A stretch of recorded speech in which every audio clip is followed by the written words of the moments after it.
Hey, what's up, everyone? How are you? Feels like I'm real close to the screen here. Let's just make sure we got this correct. There we go. Welcome, welcome. Happy Friday. Thought I'd pop in here and say hello. Hope everyone's doing well. Tell me what's going on. Where are you watching from? It's been a crazy week. I feel like it's just flown by.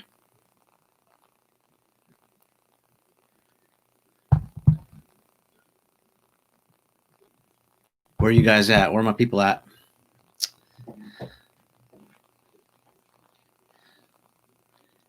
Let's see here if we can fix the monitor a little bit. There we go. That's a little better. What's up, Smart Hustle? What's good?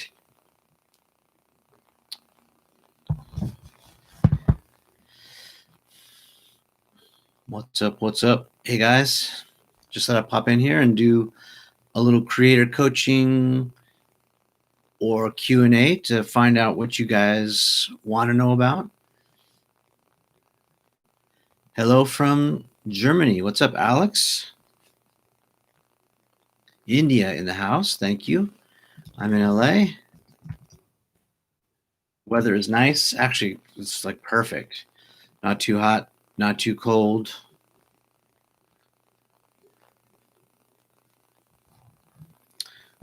We'll wait till a few more people pop on here as it starts to populate. But I'm here to answer your questions and do a little creator coaching, talk to you about stuff I know a little bit about, like brand marketing, advertising, YouTube channel growth.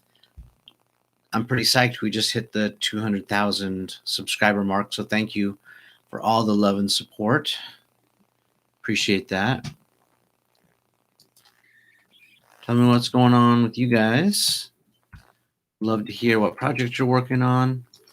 I'm going to drop a couple links here for you that I think I like this week. I was pretty psyched on this new video with Chris Voss. He was just great. I wrote a little bit about it in Inc. magazine. I have a byline on Inc.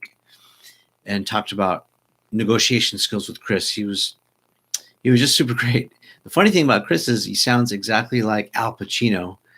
And I was like this close to asking him to say "who" or something like from Scent of a Woman. Remember that old movie? But yeah, Chris was great. One of the highlights for sure. We also had on. Did you guys see the Reed Dutcher interview yet?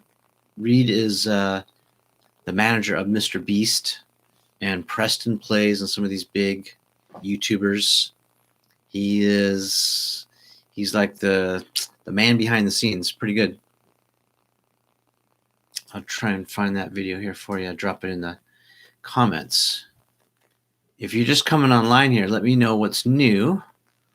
Love to hear what you guys would like to know. I'm here just for a little bit. I have a ton more to edit today, but I wanted to pop in. It's been like a week since I've been live, so I want to come see if I could add some value. Here's Reed's interview. For those of you. So far, I've just published the full-length version because I thought it was gold. There's so much good stuff here. It's a little long, if you don't mind long videos, but I just think it's something you could watch and pause, rewind, fast forward at your own pace, chock full of really good information. So, questions for me? I'm here for a little bit.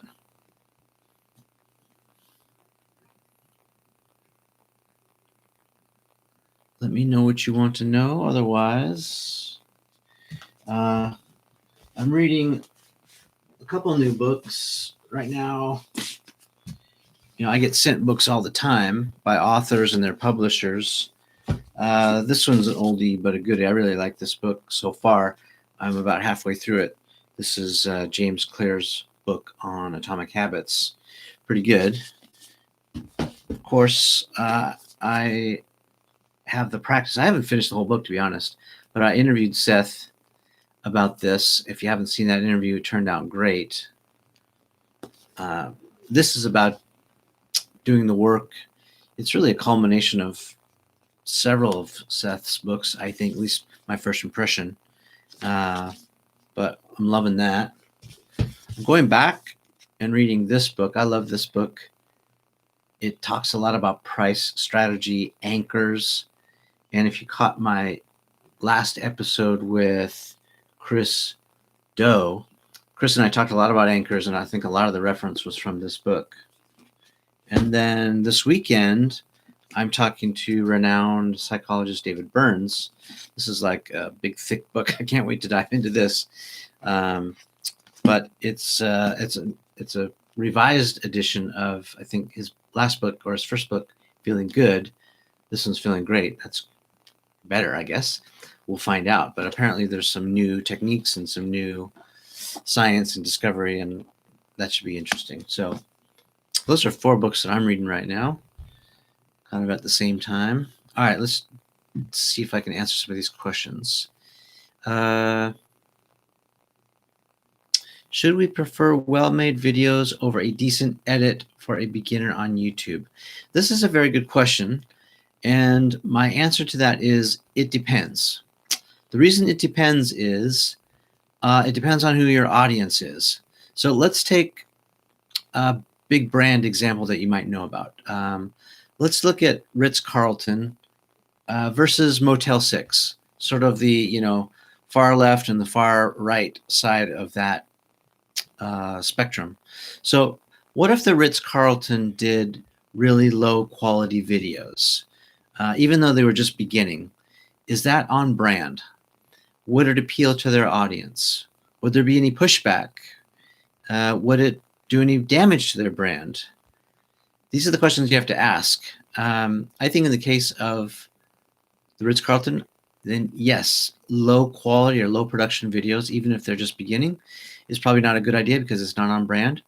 And then you might ask, well, what if I'm not a brand? What if I'm just a personal brand, just a person? It's the same philosophy, right? Like maybe you don't have the legacy, the time in the market, or the reputation like the Ritz-Carlton has.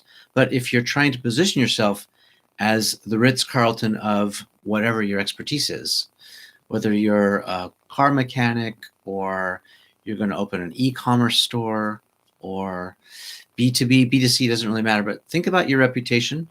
Does the quality of video matter to your audience or to your brand? And if it does, you need to plan accordingly, right? And so maybe that means if it requires more budget, you need to wait and save up a little bit of money or hire someone who's more of an expert.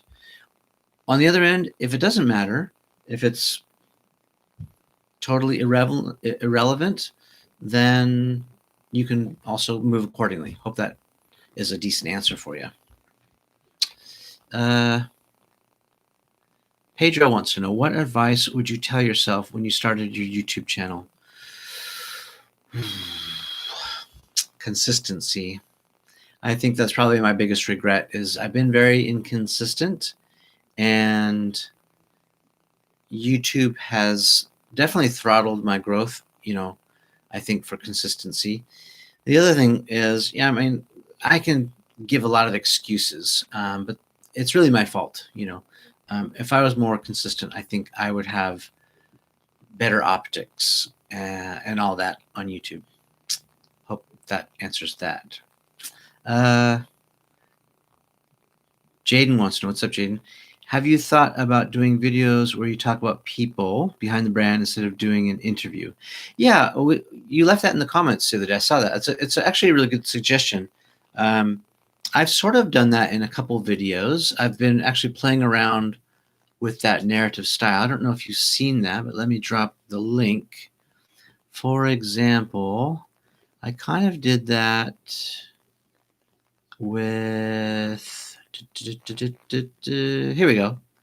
When I did this video on why it's so important to find a niche, I sort of talked about the Honda brand. I talked about Elon Musk. Kind of did like a little case study narrative. Jaden, there's that link for it if you haven't seen that video. So yeah, I'd like to experiment more with that. I think it's a fun format and one that I'm comfortable with. I like sort of analyzing either people or brands or case studies in general. I think are really interesting to try and, find the wisdom or the key learning and then, share it with you guys. Let's see, more questions. Keep your questions coming. I'm just here for a little while, just popping in before I jump back into the post-production. Let me know what you want to know. I'm talking a little bit about what I know a little bit about, which is brand marketing, advertising, YouTube channel growth. If you're a creator, I'm happy to commiserate with you and talk about your channel. You can ask me questions about some of the things I've learned. I'm also pretty fluent in video production or audio production, even though sometimes we have technical difficulties with some of our videos. Someone left me a comment this morning. I had to laugh. So right now there's a video with Kevin O'Leary that's getting a lot of traction. I don't know, for some reason. It's like I posted it last year and all of a sudden it's on fire again. But Kevin is a funny guy. I can tell you lots of stories if you want to know. But basically, they said, what happened to the audio? Kevin's mic sounds great and yours sounds terrible. Well, the truth is Kevin had like 3 or 4 cell phones in his pocket because he's like always doing business, buy low, sell high, whatever. And he refused to take the phones out of his pocket, and all the mobile interference messed with the audio, and the audio sounds like crud. So sometimes that happens. Follow-up question from Jaden. Okay. Yeah, you click the link, but what you really mean is having in the title the brand and then going in depth. Yeah. Jaden, I think it's a solid idea that I've been exploring. I think I may do a singular person or a singular brand and do a deep dive or a case study or some sort of analysis or a reaction video. I think all of those are in my wheelhouse and I'm comfortable doing. I think we could probably dig up a lot of value there. So yeah, stay tuned for that. And then how did you meet Kevin, and how did you influence him to start YouTube? Yeah, so if you didn't know, I helped Kevin reboot his YouTube channel from 0 to hero last year. I got it off the ground. He had like videos that were like 8 years old, collecting cobwebs. He had a few thousand subscribers, believe it or not. And we met when his people pitched me. They, I think Kevin had, it was a new book or a new product coming out that they wanted to promote, and they said we'd love for him to be on the show. And I said, well, we don't really promote products, but of course I'd love for Kevin to come on and tell his story, and then I can sling questions at him and have him answer for the audience and that kind of stuff. And so it was a good chat. Kevin is savage, make no mistake. He comes off as sometimes a nice guy, but he's not a nice guy. He's brutal. I will tell you very honestly, he's brutal. He cares about money and he cares about himself, and that is about it. He loves guitars also, and he loves to cook. But yeah, he's a savage. Make no mistake. Anyway, so yeah, I worked with him on his channel, rebooting that thing, and we got it up to like 300,000 subscribers, where it is now. I put him together with Marquez Brownlee, which was an awesome collab, MKBHD, if you know who he is. And we did that in New York. That was a lot of fun. And we also experimented with the content. Kevin, you have to give credit where it's due. He is a talented guy, pretty decent guitar player. He's he wanted to be a photographer when he first started. His dad talked him out of it, or his stepdad, and told him to go into business because, musicians don't make money. And he was probably right. Kevin is, just a recreational player, but he's also a pretty decent chef because he traveled the world. So he's like got all these interests and expertise. He could actually have several different YouTube channels. In fact, we started a cooking channel for him because he was going to start building his Chef Wonderful brand. That was kind of fun to start explore. But we really just thought we would start with the basics and help Kevin, do what he does best, which is flex on all the business and finance stuff, investing stuff. And so we came up with this Ask Mr. Wonderful show, and that's how it started. And that got the easiest, quickest traction. And I think if you are searching for Kevin, you land on his channel, you expect to see Shark Tank stuff and business stuff. And so that was the reason for that. And then the plan was, after that sort of got off the ground, then we'd start these second, third, or fourth channels for cooking or music or, other things that he wanted to talk about. All right, keep the questions coming. I'm here for just a short little while before I jump back into the edits. Let me know what video of mine you've seen lately and what you thought of it, or tell me like one of your favorite videos of all time, and I'm happy to answer questions about it, or just hear what you have to say. Let's see. Jacob asks, I love watching your interviews. Thanks for great content. Jacob, thank you. I appreciate you watching. I'm nothing without you, so thank you so much. SKN Game wants to know, what are your thoughts on affiliate marketing for a small channel? I think, I'm sorry to answer all questions with it depends, but it depends. I'm being texted. No worries, all's well. Affiliate marketing can work. I just think you have to be really careful. And again, it goes back to sort of your brand and who you are. If affiliate marketing is on brand for you, then it's okay to do it. The trouble is, you don't have much control over the quality of the product or the people who are selling it. So like, if you recommend to your audience a terrible product and someone has a terrible experience, that sort of rubs off on you, doesn't it?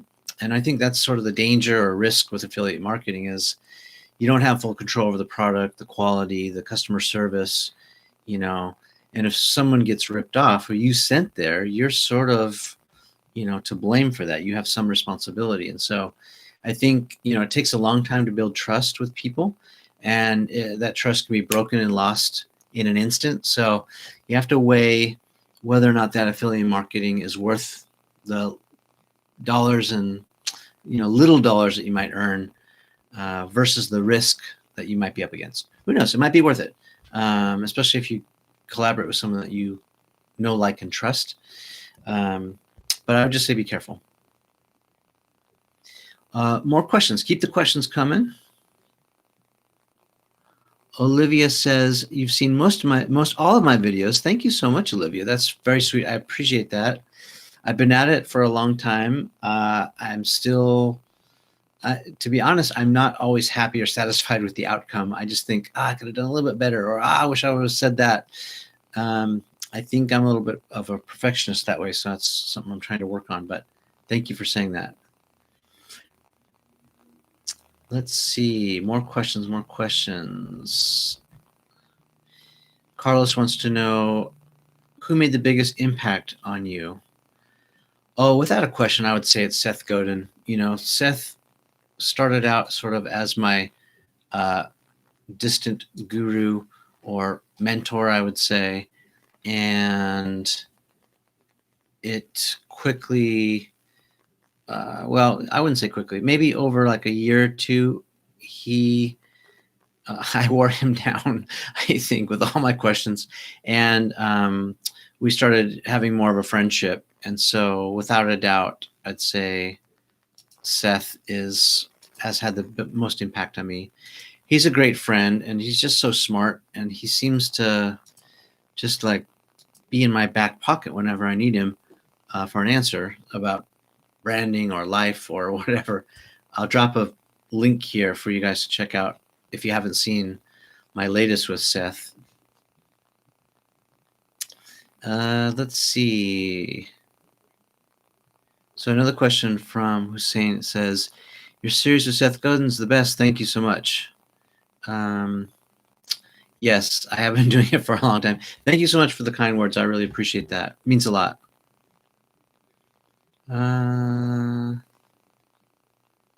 So another question is, let's see, it looks like Arcana, or maybe Archana Arcana, I think maybe.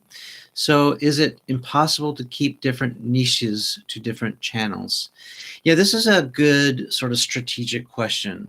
And I think what is being asked is if you have lots of different things to talk about, I'm multifaceted. I have more than just one talent. If you don't know this, I love dogs. I have two rescue dogs. They're a brother and sister pair, and we got them 3 years ago now. And I could have a whole channel about dogs. I just love dogs, things that I've learned about dogs, my opinion on dog training.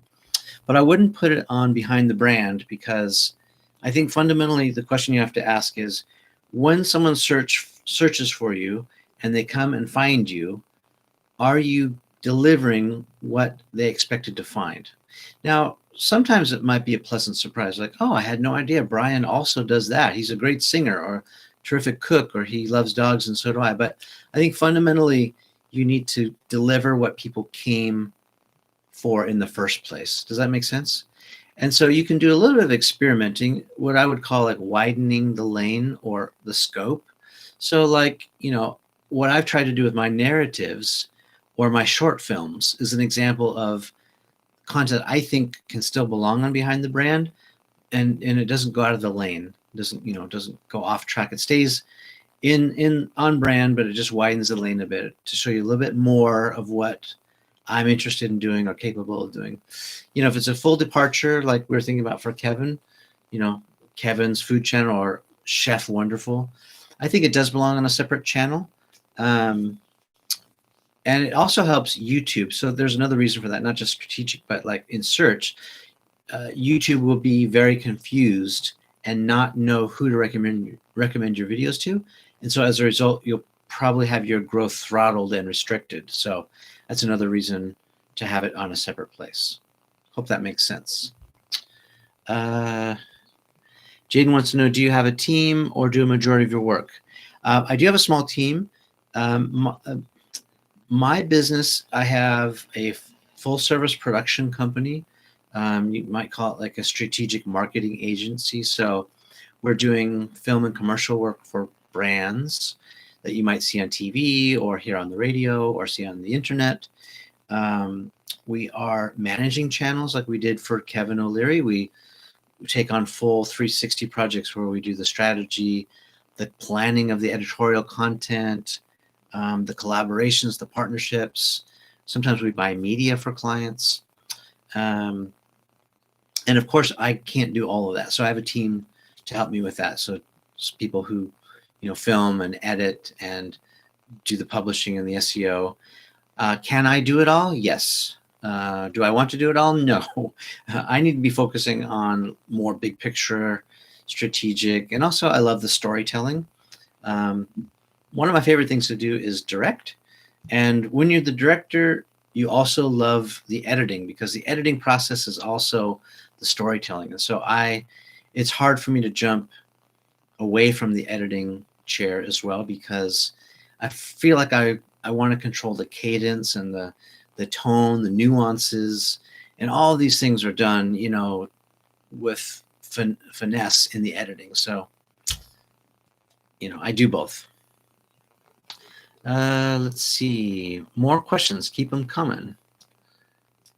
I'm just here for a little while longer.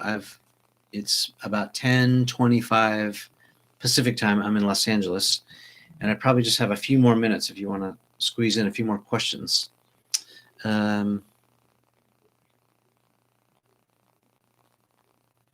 Let's see.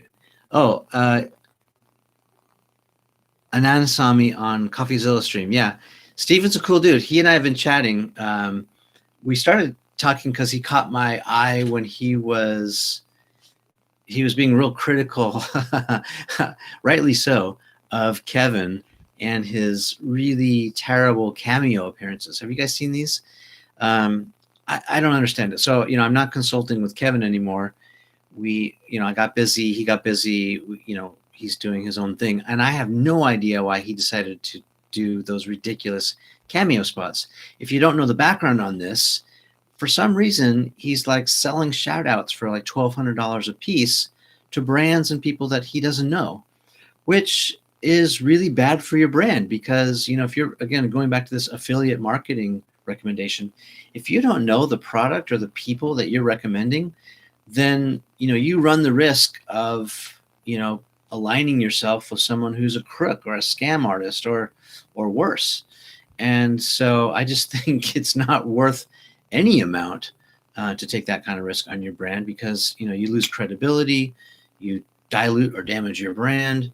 You could have lawsuits. Look at what's happening with what's his name, Grant Cardone right now. He's up to his neck in lawsuits because he's maybe done some things that have ticked a lot of people off. So yeah, Steven's perspective on that was pretty funny, and I thought it was good. So he and I talked, and I told him a lot of stuff about Kevin off the record that I don't want to make public on the internet, just be, for lots of different reasons. But he and I, yeah, we became fast friends. Good dude. Let's see, more questions. So Jaden is bird dogging me here. Okay, good for you. So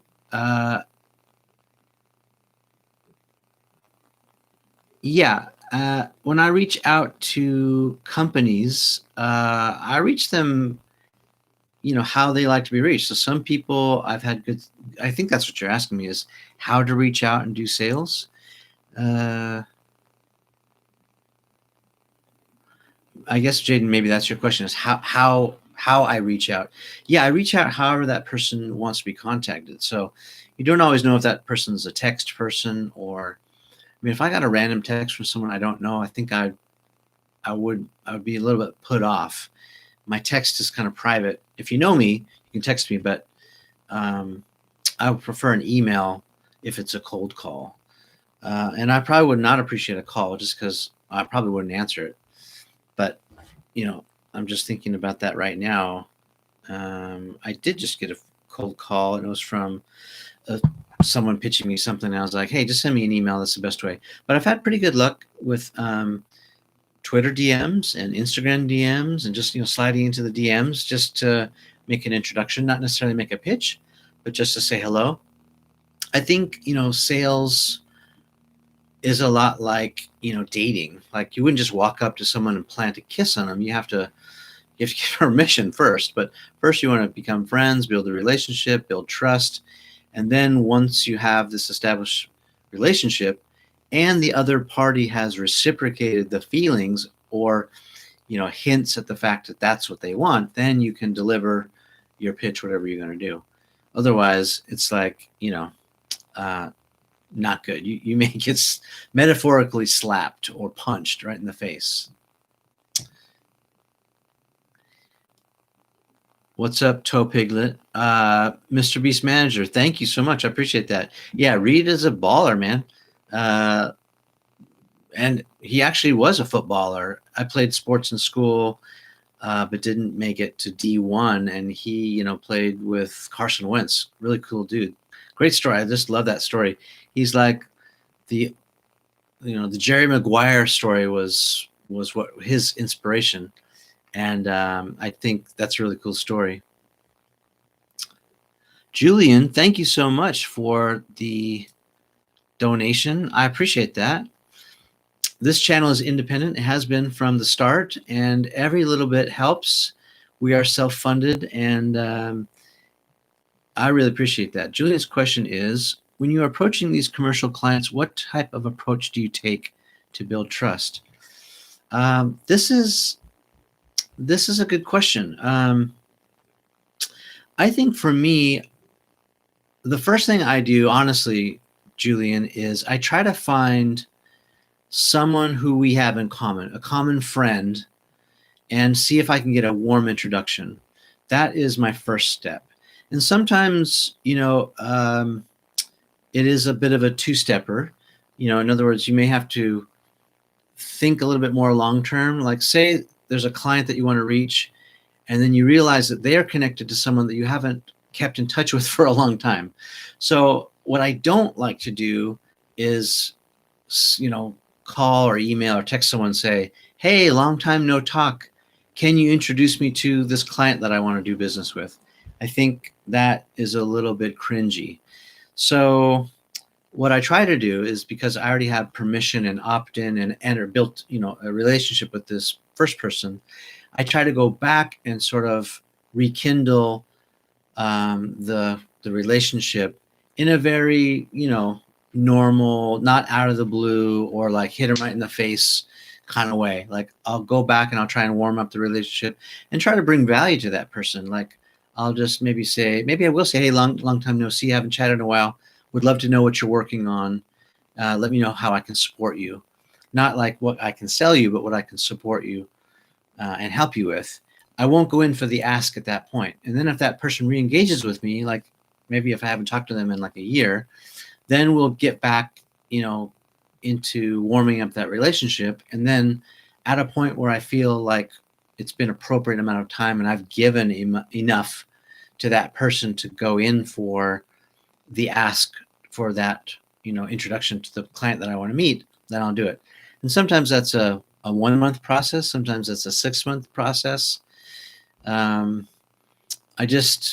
think relationships, warm intros are the best. When that doesn't happen, I try to find common ground. So like I'll go to their Instagram, mainly Instagram feed, and I'll see what they're interested in. If they love dogs and I love dogs, like maybe I'll reach out and say, hey, you love dogs and so do I. And, try to bring value or find common ground that way. I may also try and figure out what their pain point is. So, assuming maybe we have a warm intro, maybe I find common ground. Ultimately, what I'm trying to pinpoint with that client, instead of bringing them a solution before I know the problem, I will try and find out what the problem is, where the pain point is, how I can help. And I do that just by asking pretty simple questions like, what do you need right now? What do you wish you had that you don't have? Or maybe it's obvious and apparent from their tweets or their posts about a problem they're having. Sometimes, they'll post something like, oh man, I'm looking for a great graphic designer. And instead of going in with a pitch, I'll say, hey, so-and-so, who might be my potential client, I know 2 or 3 great graphic designers who I can personally recommend. They're top shelf. Let me just, put hands together, and I hope that helps you out. And then if I've delivered value and they engage with me, then I'll say, hey, by the way, I have a production company and this is what else I do. And maybe we can work together in some way. What is it that you need? So that's sort of a long answer. I hope that helps, Julian, but that's the way I do it. Oh, one more thing on this, Julian, is in business, I found that no often means not yet. It doesn't mean no, I don't want it or I'm not interested. So I try not to take rejection too hard, even though it is kind of hard sometimes when you have these high expectations, like I really want that client. But I found that no for now is what's most common in business. So it's no because I don't have the budget right now, like it's November heading into December, Q4, but my budget resets in April. And so they don't always tell you that, but like you might say no now, but come back in April and say, hey, when does your budget reset? Or I think it's important to sort of get to the heart of the matter, like why they're saying no, if possible, if you can do it in a very tactical, non-pushy way. When you find out more, you'll be able to respond better, I think. Some of the other reasons for no might be, could be political, oh, I can't hire you because you're this type of person and we already have that kind of person here. Or, oh no, we had someone like you before, and so that would be a conflict of interest. Or there's just lots of reasons why people say no, but when you find out what the reason is, you can really try and to solve their issue and maybe get past it. So keep your questions coming. I'm going to jump bounce here in just a few minutes, but I want to take some more questions because these are really good. Let's see. I'm sorry, I don't know how to pronounce your name. It's ALP. Is it ALP? So he wants to know how do you ask for collaborations with other YouTubers? This has been a challenge, to be honest. All the YouTubers who say they're really big into collaboration, I'm going to call BS on that because I don't believe it. In my experience, like the top 1% only wants to help the top 1%. So it's a little bit difficult. Now, I'm guilty of this too. I get approached to be on someone's podcast or do a YouTube collaboration with them. And I'm looking at the opportunity, like, is their audience my audience? Do we have not an equal, but equitable, trade, my time and attention for what they want? Or sometimes, it's not equitable or not equal, and I'll just do it because I want to, or it's the right thing to do. I'm definitely looking at it lots of different ways, but in my experience, the YouTube collaboration scene is not as collaborative as people make it out to be. The top only helps the top that I found, and it's tough. So how do I do it? I mean, my collaborations end up being the guests who come on my show, and I'm in a very fortunate position now that I don't really have to reach out to people much more. I have a few people on my list that I would really like to have on, but for the most part, I'm getting pitched 20, 50, 100 times per day by just publicists and other people saying, "Hey, my brand or my celebrity or my author or my athlete or my musician has something new to talk about. We'd love to come on your show and talk about it." So I'm pretty fortunate that way. Of course, not all get to come on. I just can't say yes to everyone. I have to really be selective. So, okay, Toe Piglet says pod swipe. Okay. Cool. That's a good suggestion. Jade wants to know, when Graham Stephan collaborated with Kevin, were you involved? I was not. However, I was directly involved because before I left Kevin, I gave him a list of people that he should collaborate with. And I recommended Evan Carmichael. Evan's a friend. He's got a cool YouTube channel where he does something similar to what I do, only different. He's more of a DJ. He, takes other videos, puts them together. Evan does a good job. I recommended Graham Stephan because I thought Graham was fun and dynamic. He's in the real estate space, in the finance space, and Kevin is too. Who else was on that list? We did MKBHD when we were together. We did Mike Rowe, who's from Dirty Jobs, when we were together. And anyway, I said I wanted him to meet Peter McKinnon because Peter's also a photographer. He's in Canada, after all. I just thought it was a no-brainer. They're both, in that part of the country, in Toronto, and it would probably be pretty easy for them to meet. And also they could talk photography and all things cameras. Kevin's got a pretty significant old, like, vintage camera and lens collection, since he's like a billionaire and he's got lots of disposable income to spend on money and sorts. More questions. Keep them coming. I like these questions.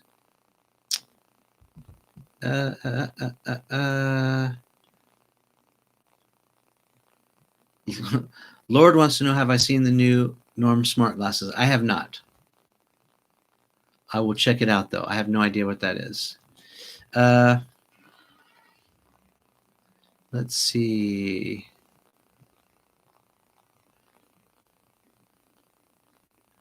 Olivia wants me to interview Jane Werwan. I don't know who that is. I will look it up, though. I'll make a note.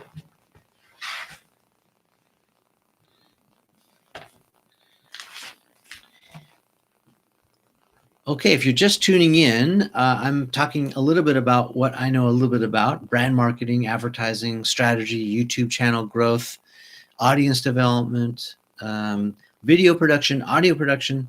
Fire away, ask your questions.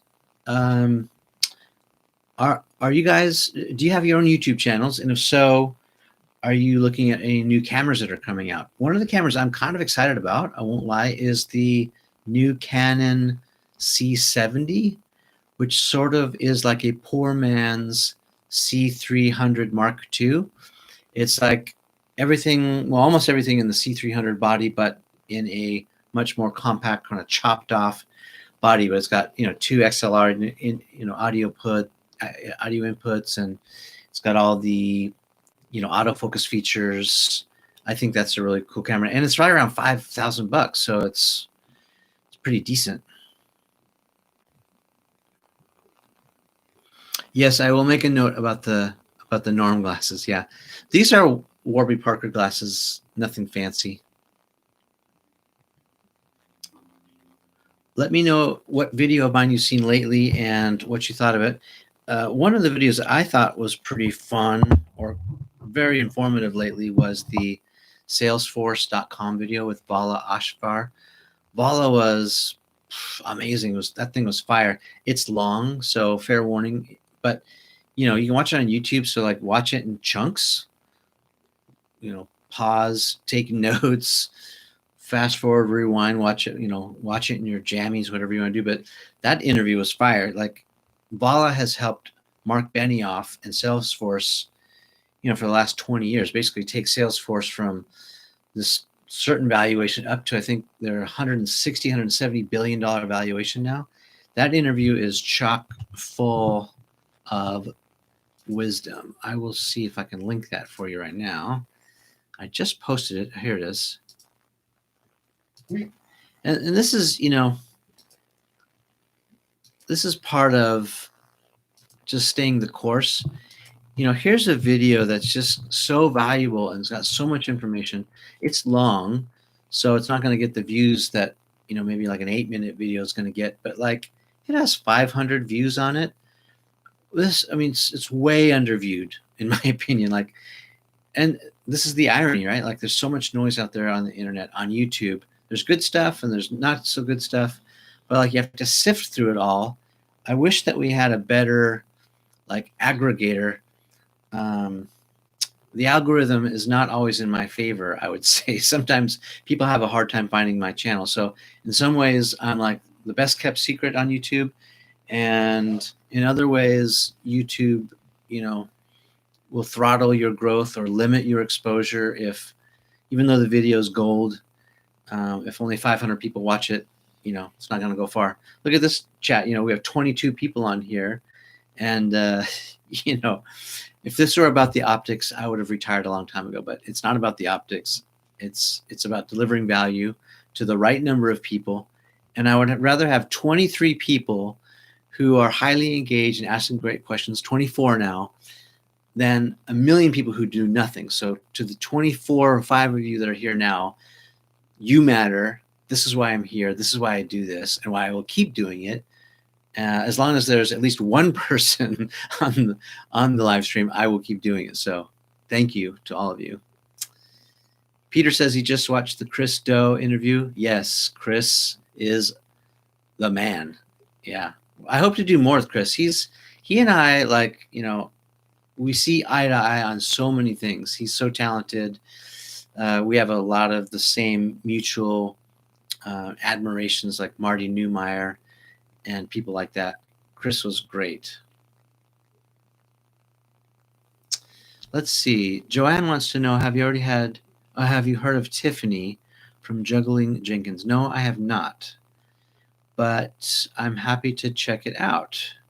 I'm always looking for new things. A lot of people will, in fact, I'll take these comments and keep them, obviously, but if you want to send me a note or ping me to remind me somewhere else, you could leave a comment on one of my newer videos that I'll also check. Like leave a link there if you want, or leave a link here. I don't know if the chat system will let you leave a link. I think I can maybe approve it if you do. Try here, and if not, leave me a link on another video and I will check it out.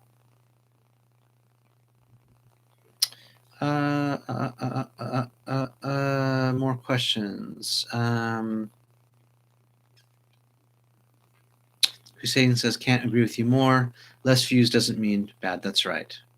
And, I heard something that really resonated with me from, I think it was, someone at Netflix. I can't remember if it was the CEO, the founder, or if it was the head of content, but he was being grilled sort of in a media, I think it was the upfront, ad buys where, everyone comes to buy media.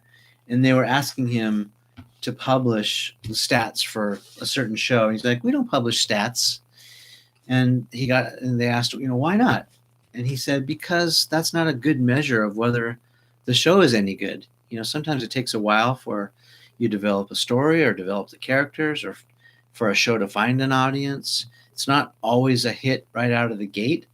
And I think a lot of great shows were probably canceled because, they didn't have the right optics right away. And so it's a shame, right? Sometimes it takes a while. Like Mad Men was, in my opinion, one of the greatest TV dramas of all time. MASH is another one. Or if you look at shows like Cheers or whatnot, you might say Cheers not really a drama, sort of comedy drama, but Mad Men, that thing was top shelf. And some of my friends have never seen Mad Men. It's remarkable. They're catching it now all these years later after it's gone. But yeah, the optics, the subs, the views is not always an accurate assessment of whether something is good or not. Let's see. More questions. Keep them coming. Bartek, welcome. Thank you. What's up? It's Friday the 13th. I'm not superstitious. I'm just a little stitious. What is that quote from? One of my favorite TV shows. One of my favorite TV show characters. Can you answer that trivia question? Julian, you rock. Thank you. You rock too. Thank you so much. Kombini boy wants me to speak Japanese? Sure. お元気ですか？僕はちょっとね、元気なんだけど、ちょっと疲れてるんですよ。もう、仕事ばっかりで、あんまり遊ぶ時間がないんです、最近。でも、今月は Thanksgiving だから、もうそろそろ、お休みすると思います。How's that? My Japanese is rusty, but I do want to have Konmari, Marie Kondo on this show. She would be fun. And I know that she speaks English, but I don't think she thinks she speaks English very well. And so I spoke to her people once a few months ago. And I told them I would do the whole thing in Japanese and then do English subtitles for the episode. So we're thinking about that. Stand by. Author Marie Kondo, that's that book, I think it's called Spark Joy or whatever her book is called, about organizing your life, organizing your closet, your kitchen, your whatever. I need that. Organize my cameras. You can see over my shoulder here, it's kind of messy on this side. This side is okay. My other side is not so good. I love Japan, actually. If anyone's been, it's one of my favorite places. It feels like my second home. But one of my favorite places is in northern Japan, in Hakodate, where they have the Ika Odori. The crab is really good there. And of course, I love Sapporo ramen and all those amazing foods they have up north. And I was at the Snow Festival in February, which is incredible. If you've ever heard of the Sapporo Yuki Matsuri, which is the Sapporo Snow Festival, they basically make 1/3 scale snow or ice sculptures of all these different things, whether it's like when I was there, they did the White House 1/3 scale. It was legit. It was huge. And all out of snow. It was incredible. Statue of Liberty, just like these snow sculptures are incredible. That's a really good memory. Yes, I am, Bartek. I am a true Office fan. Ask me. I mean, I'm quoting The Office all the time. Bartek, you have no idea how high I can fly. But yeah, I'm quoting The Office all the time. One of my favorites.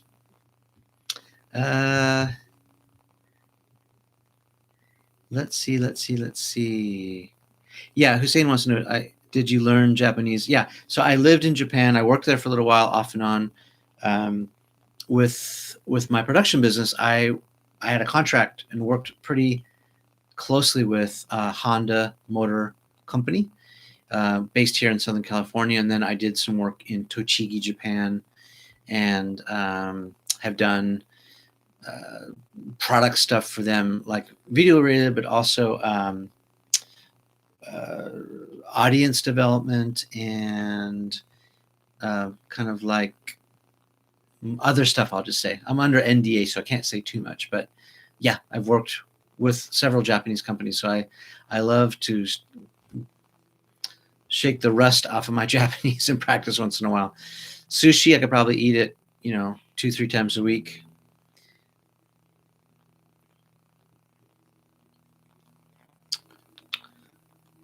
Kobini boy, you lived in Ibaraki. Nice. I don't know much about Ibaraki. I know a little bit about Tokyo area, the Tokyo and surrounding cities. I know a little bit about up north. City walks. My Japanese is impressive. Thank you. I appreciate it. ありがとう。でも、大したことないんですよ。もう、あんまり、日本語喋る機会がないんですからね。やっぱり、そろそろ忘れるね。If you don't use your Japanese, you lose your Japanese. Did you ski there? Yeah, so I like to ski and snowboard. It's epic there. They had the Winter Olympics. It's in Sapporo, at least. I think in '76. Pretty incredible place. Let's see. I'm sorry, I'm not even going to try, Rav, to pronounce your name, but you're from Uzbekistan. Awesome. That sounds far away from LA, but I'm glad that you're here. And isn't it amazing that we can be connected over the internet like this? Thank you so much for watching. Let's see. Julian wants to know more about the video side. Do you use any LUTs as a starting point when color correcting? I have toggled between, let me start with what editing software I use. So for a while, I was an Adobe Premiere guy. And then I switched over basically because I was on Apple computers. I switched over to Final Cut.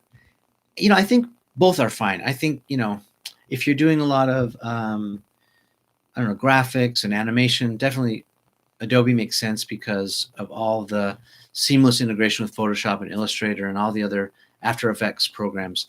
But I tend not to do that kind of stuff. Even in my commercial work, it's more storytelling, more live action, less animation and stuff. So for all the workflow reasons, I switched over to Final Cut Pro.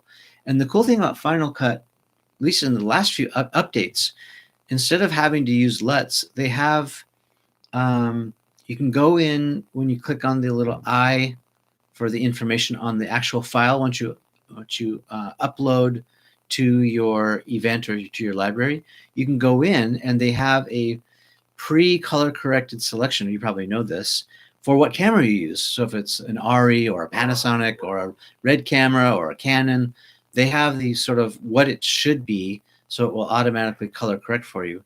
And then the other cool part is they now have the ability to color correct the ISO and aperture and all that. So if you shot at the wrong ISO, like let's say you shot at 200 and it was too dark and it should have been at 500 or 600, you can actually bump that up in the pre-production in the back end in Final Cut and switch it, and it changes for you.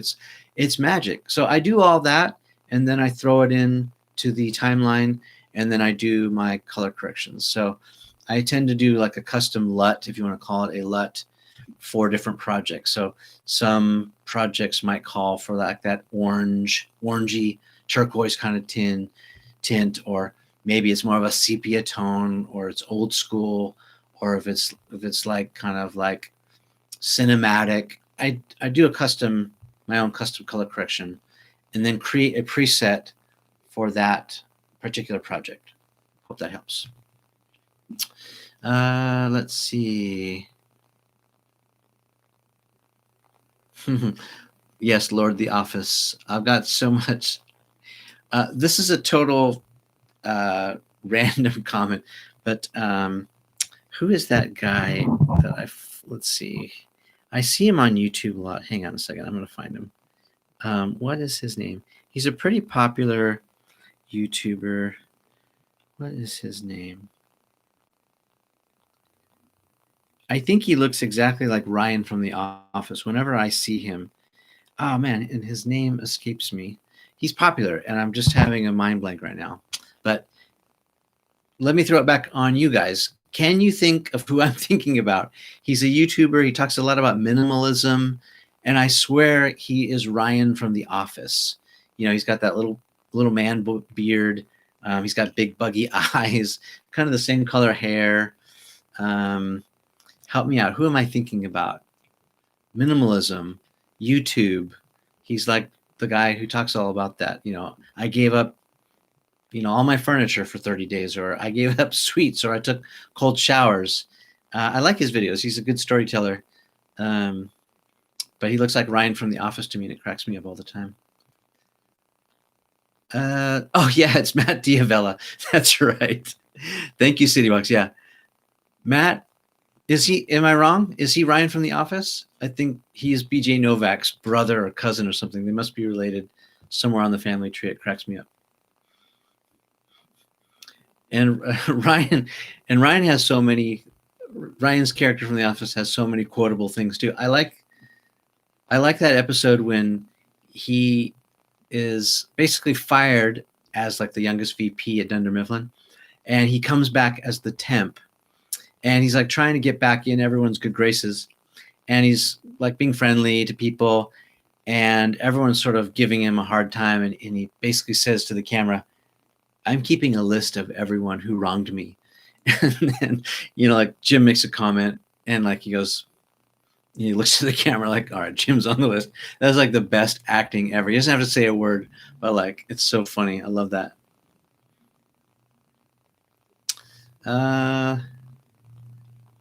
Keep the questions coming. I'll stay on for a little bit longer. I've probably got a couple more minutes before I got to bounce and finish some more of these edits. One of the edits I'm working on is with singer-songwriter Jewel. Remember her from like the 90s when she was like super popular. We had a great chat about what she's doing now, and just sort of walking down memory lane, and also talking about some of the lessons that she's learned as an artist. That one's in post right now. And then a completely different genre, I talked to the head of marketing, the CMO at Wix. Are you guys using like Squarespace or Shopify or Wix or WordPress, to do your websites? So Wix is like a WYSIWYG, like what you see is what you get, out of the box, kind of like Squarespace competitor, I think, or Shopify. Really great really great website design development solution. I've been using it. In fact, I was using it years before I met this guy, and when they pitched me, I thought, oh yeah, I want to talk to him because there's a lot of questions I want to know about what they're working on. It's a good interview. Good stuff. All right, I've got a few more minutes, a couple last minute questions if you want. I am here answering your questions about stuff I know a little bit about, like brand marketing, advertising, YouTube channel growth, creator stuff, complaints, gripes, rants about YouTube, what's wrong about YouTube, what can be fixed about YouTube. I've got my own whining I can do about stuff over the years. Also, I know a little bit about video production and audio production. Okay. Let's see.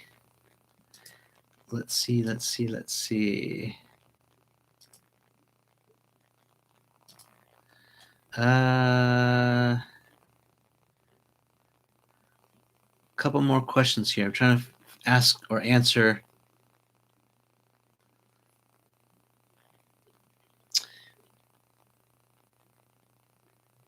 Squid33 says, thanks for the comment.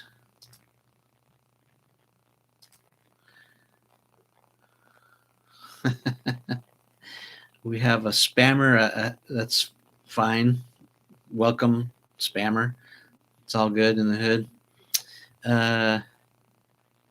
Jaden wants to know how we start a YouTube channel. I think, or maybe you're asking how we should focus on collaborating.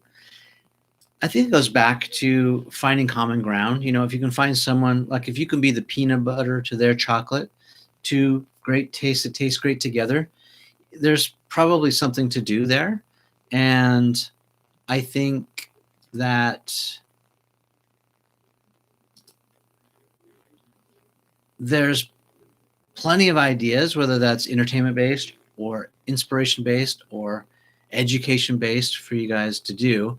You just have to start talking, like understand their goals, understand their audience, make sure that you're aligned, build the relationship, build a friendship.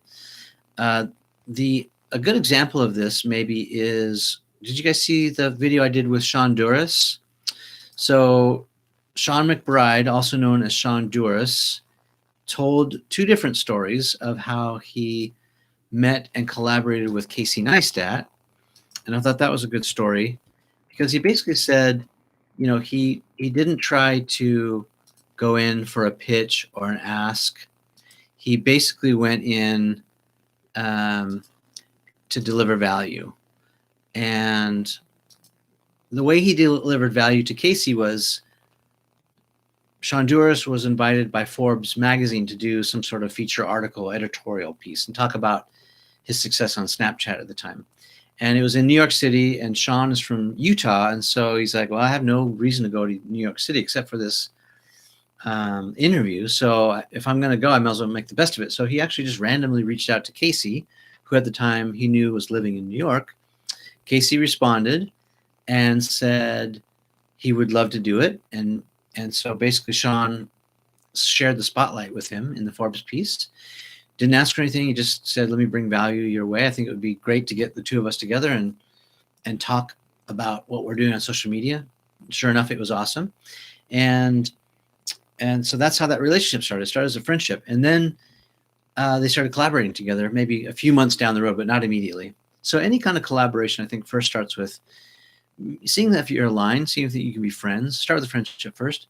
And then Sean went on to say in that video that that's the same way he sort of met Peter McKinnon. And now his company, Space Station, which is run by Sean Duras and Sean Holiday, also known as Holiday, manages Peter McKinnon's channel and helps him, has helped him blow up and grow his channel, do brand deals and other integrations, and they're doing great things together. So anyway, that's, I think, my answer to that. Guys, I have enjoyed this conversation. I'm not seeing many more questions, and so I'm going to sign off, but I want to thank you so much for watching. Thank you for your donations. Every little bit helps. Do not feel obligated to do so. I'm here for you, answering your questions free of charge. I'm fiercely independent and love doing this channel, but your support, your comments, your questions, I live and breathe on this stuff. So I definitely appreciate it and love you guys. Thank you so much. Check out some of my latest videos. Would love to hear from you, questions or comments on those, and we'll talk soon. Okay. Thanks so much. Have a great weekend.